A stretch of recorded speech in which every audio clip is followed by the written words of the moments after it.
Welcome to The Explainer. Today we're diving into a really bold idea. What if a country's trash could literally become its power source? We're taking a close look at a proposal from a company called Nanovo Energy that wants to do exactly that in Guatemala, turning municipal waste into clean energy.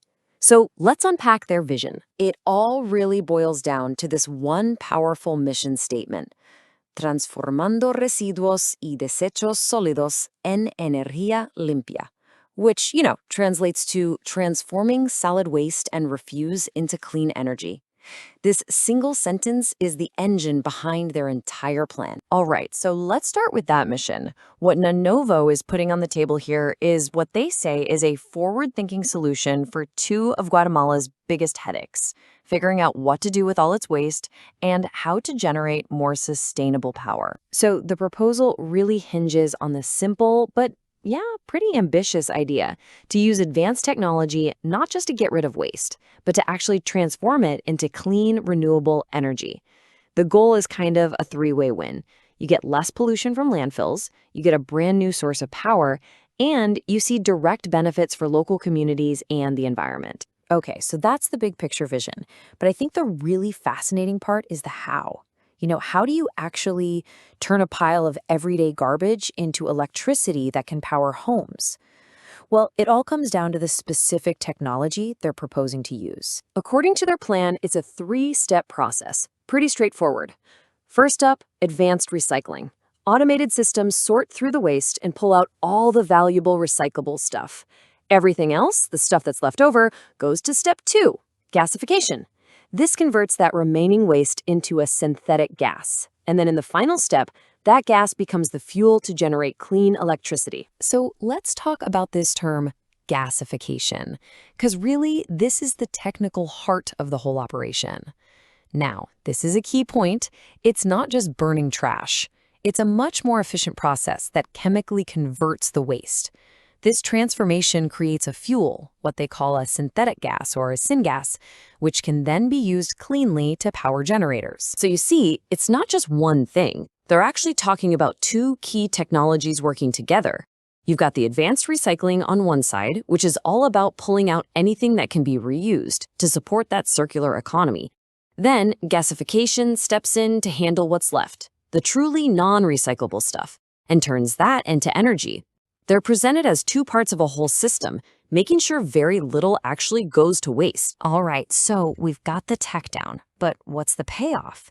This is where we get into what they call the ripple effect. Looking beyond just the machinery to the real-world impact on the environment and, of course, the people who live there. And if you look at their proposal, the environmental goals they're aiming for are, well, they're huge. They're talking about a massive drop in the country's reliance on landfills, and at the same time, a huge cut in harmful gas emissions. The intended result? A major improvement in the health of the air and the soil. It's presented as this direct, positive chain reaction from just managing waste better. And it's not just about the environment. The proposal also lays out some really key benefits for the community itself. We're talking about creating dignified, skilled jobs for local people, providing training, and even running environmental education programs. And ultimately, the big one, improving public health by getting to the root of the waste problem. And this isn't just some theory floating around in a boardroom. They have a specific place in mind for all this: San Lorenzo, which is in the department of San Marcos, Guatemala. This spot is described as strategic, picked specifically to serve a key region that has a real growing need for this kind of sustainable solution. Okay, so let's kind of zoom out and pull all these different pieces together. When you look at the whole package, the mission, the technology, the intended impact, you can really start to see how this is being presented as more than just one project. It's framed as a potential blueprint for all of Guatemala. So when you put it all together, what's the full picture that Nanosilvo is painting in their materials? Let's break it down one last time with a quick summary. You can really see here how every piece is designed to connect to the next. The technology, the gasification and recycling, that's the engine, right?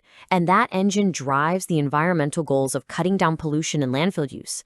That in turn is meant to create the community benefits like jobs and better public health. And all of that happens while contributing a new source of renewable power to Guatemala's overall energy supply. It's all connected. And it's probably important to mention they make it clear they're not trying to reinvent the wheel here. Their whole model is built on partnering up. They're talking about strategic alliances with global tech leaders to bring what they say is the best expertise and proven systems right there on the ground. And for anyone who wants to dig deeper or follow up on the proposal, they do provide their direct contact info right in the materials they've published. And that really brings us to the big final question at the heart of this entire proposal. It really makes you wonder, can technology truly turn a nation's trash into its treasure? That's definitely something to think about. Thanks for joining us.